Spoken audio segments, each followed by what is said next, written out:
Jail is not a place for anybody, nor is prison. If my stories help at least one person out there, I'll be satisfied. So I want to talk about my transition from jail to prison. Now, I done did jail across North Carolina, across Maryland. I've never done prison time up till this point. I'm sitting in there. It's the day before court. Didn't have a public defender. I had a paid lawyer. I spent a lot of money on my paid lawyer. At the time, I was fighting a first-degree assault. I'm sitting there, I'm hoping and praying that I'm going to get probation, community service, or something. Or even time served. Because at this point, I've been sitting in this jail for about 2 years. Back when COVID was happening. So the course was kind of like backed up at the time. So anyways, they packed me up. I go to court. Me sitting in a little cell in the courtroom in the back. My lawyer comes through the door. And my lawyer tells me everything I did not want to hear. Tells me the prosecutor's giving me an 8-year prison deal, including the time I already served in jail, goes towards that. I'm sitting there looking at him like, what? All these times you've been coming into jail and visiting me, talking about when we go to court, I'm going to get a little bit time served. Now you telling me I got to go to prison and do the rest of this 8 years? Told me that was the only thing on the table. And if I didn't take it, I had to go to trial. He's sitting there telling me if I take it to trial and I lose, I'm looking at like 40 years, some crazy number. But he tries to like make it sound good. He's all like, well, you can go there, you do a year, you get out on parole or something. Just making it sound sweet. Like I'm gonna go down there on a vacation, I'm coming right back out of there. He's just telling me what I want to hear, and I know it. That's one thing about lawyers. They're good at talking. They tell you what you want to hear at the time. I'm like, all right, man, I'm gonna take it. Went in there, took the deal, went back to jail, looking sad, real sad. As soon as I got back to the pod, all the homies wanted to know what I got. I tell them, judge gave me 8. I took a deal. They're like, damn, cuz. They tell me, don't worry about it though. You get good behavior when you go to prison. They take half your time off if it ain't a violent charge. No, I told you guys that I had a first degree, but in that deal, they dropped it down to a misdemeanor. And misdemeanors aren't violent. Yeah, basically, they dropped my charge from a first degree to a second degree in that deal. So I'm sitting in this cell. My cellmate at the time was Red Dot. Red Dot like to joke all the time. Joke too much if you ask me. I asked Red Dot, how much time you done did in prison? Red Dot, he tell me he done did 4 years. I asked him, I said, what's it like? He starts telling me. See, Red Dot, he joked too much. Red Dot sitting there trying to put the fear of God in me, telling me all these horror stories about people getting stabbed in the eye and all sorts of things. I'm like, Red Dot, you capping. Why are you playing with me? You capping. Stop bidding off me. Matter of fact, I don't even want to hear no more. Sitting there like, cuz, you gonna find out. You gonna find out, cuz. The next day, early in the morning, they call names. They call like 4 people's names. I'm one of them. We getting ready for that bus ride to the big house. The castle. That's what they used to call it. Go out to booking. They cuff us from the hands to the waist all the way to the feet. They got us chained up, nuts to butt. Chain gang style. During that ride in the van to prison, I wasn't really talking. But 2 other inmates was. I didn't even know them. I didn't know their name. Didn't know nothing about them. I'm just sitting there listening to them. That's the best thing you could do when you're in prison. Your number one weapon is to listen. Save your life. One of them started talking about, yeah, the Crips and the Bloods, they at war. It's a war zone in there. Now, as soon as I heard that, I really started listening, because that's what I'm a part of.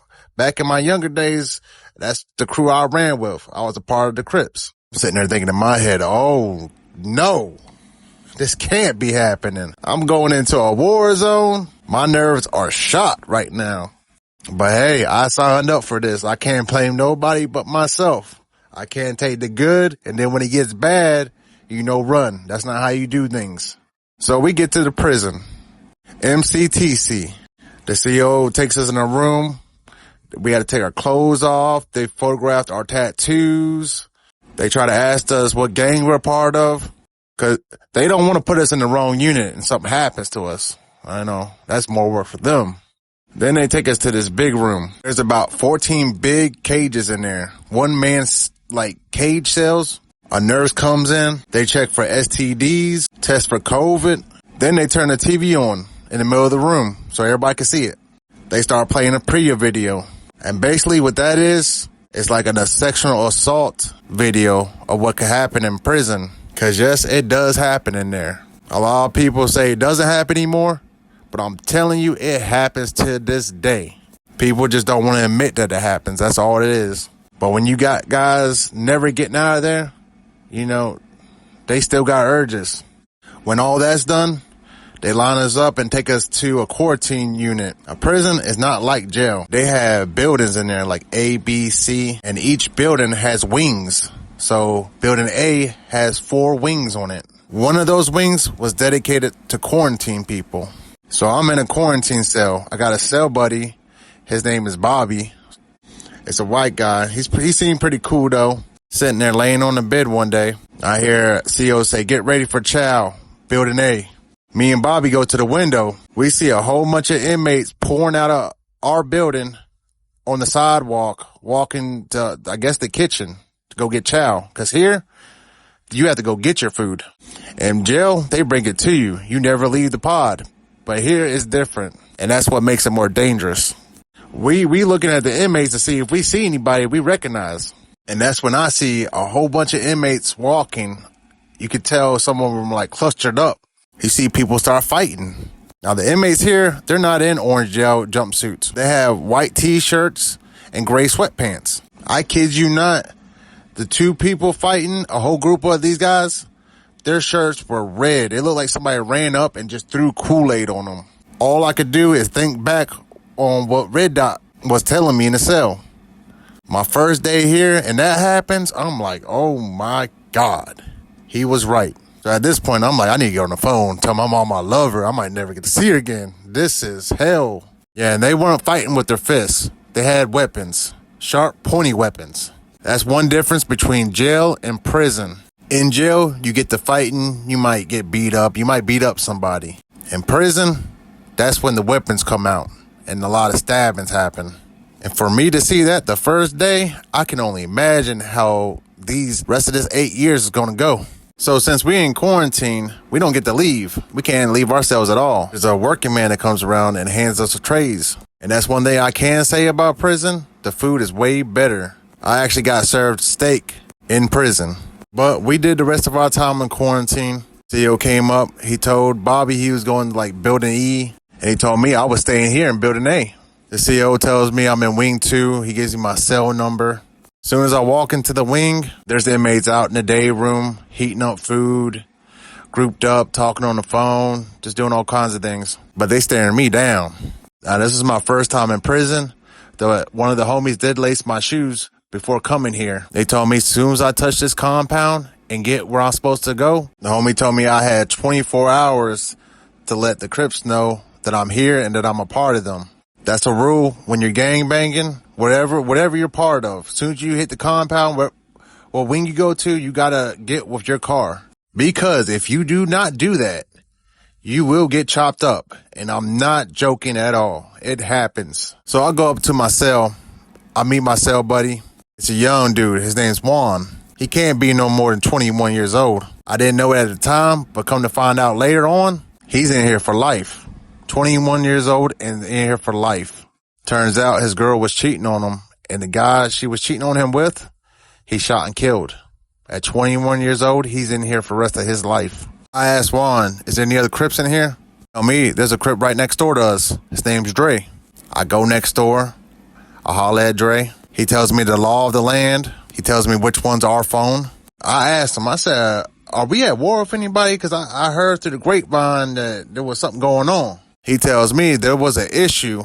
A homie in the blood had a thing going on where they were making money together and somebody lost out on money. A pack went missing and tensions are high, but he said it ain't really a war. He wouldn't call it a war at least. So I'm like, all right, cool. Tells me, be ready to walk the chow tomorrow. He's going to take me to meet the rest of the Crips to run the buildings, the main buildings. I say, all right, say less. Nothing else really happened that night. You know, I went in there, went to sleep in my new cell, chopped it up with my cell buddy. In there just talking, get to know each other. Next day comes, I get ready for chow. I meet Dre outside the door. They call chow. Everybody starts pouring out of the building. Me and Dre, we were walking slow like we're waiting on somebody. They're basically letting each wing out at a time. And we're waiting for a certain wing to come out. So a big group of inmates walk up to us.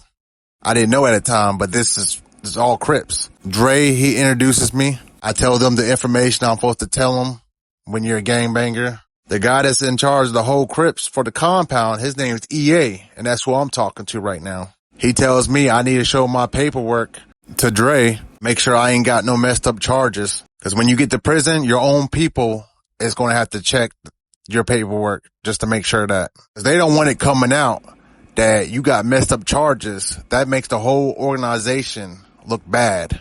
And it could just really start problems in the future with other people. I tell him, all right, I got him when I get back. He tells Dre to make sure I have a tool for protection. You know, in the county, we didn't have that. But it's prison. It's serious here. It's life or death. Sometimes you really have to go through things in life to really see how it really is. And when I say life or death, when people got to carry around tools, you know it's bad. But EA tells me it's mandatory. I have to have a tool on me. Every homie does. And I have to have it on me at all times in case anything goes. He tells me if I'm walking or if I see a homie, even if I don't know that homie, and he gets attacked, I have to jump in. When one goes, we all go. He tells me if it ever comes back to him that something happened and I didn't jump in, I'm going to get dealt with. And when I say get dealt with, I mean get flown out to the hospital. I tell him, cuz I'm good. I know what I signed up for. But in the back of my mind, I know I still want to get out of here one day too. So I gotta play this smart. So we all walk to go get chow. All the Crips are together. There's about like 17 of us. There's Bloods in front of us. They walk together. Every group they all walk with their own group. If you're walking in chow, you must walk with your group. After we get done chow, we go back to our building. All homies, they do handshake. They lock C's together. It's a sign of respect, brotherhood. Because at the end of the day, those are the people that are going to have your back to make sure you make it out of here. I get back to the wing. I show Dre my papers. He tells me I'm good. Later that night, I'm sitting in the cell. My cell buddy, he's got a TV. That's a new thing for me because in the county, there wasn't no TVs. They had one TV in the day room, no two TVs in the day room. That was it. Here, we got actual TVs in our cell. But yeah, that's my cell buddy's TV. That's Juan's TV. He bought that. See, you still gotta buy your TV off of commissary. They go for about $150. But anyways, we're watching TV and we start to hear a lot of commotion out there in the wing. I go to the cell door, look out the little window in the cell door. I hear shoes squeaking like somebody's playing basketball going across the floor. I see about 3 Bloods sitting there stabbing a guy. Now the guy's not part of nothing. He's a civilian. I don't know what the altercation was, but they're lighting him up. They're hitting him all up in the head, the shoulders. It's just ruthless. No mercy. The guys, he's just sitting there screaming. Juan's laying on the bed still watching TV. He asked me what's going on. I tell him, I said, somebody getting hit out here. He goes to the window, looks out, see who it is. And he goes right back to the bed. He's like, oh, that's been coming. He's been owing those people money for about 2 weeks now. We already been knowing that was going to happen. He don't even seem bothered by this. I see COs start rushing in. You can hear COs running from the outside from different buildings coming to this building.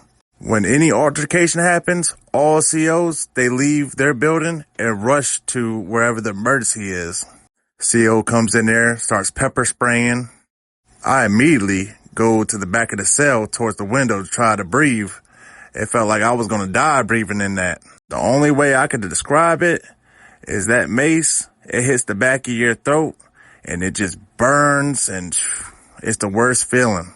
As I'm trying to breathe, I see a medical cart rushing down the sidewalk coming towards our building. The COs handcuffed the people that was in the altercation and they come and get the guy, put him on a stretcher, put him on the cart and take him to medical.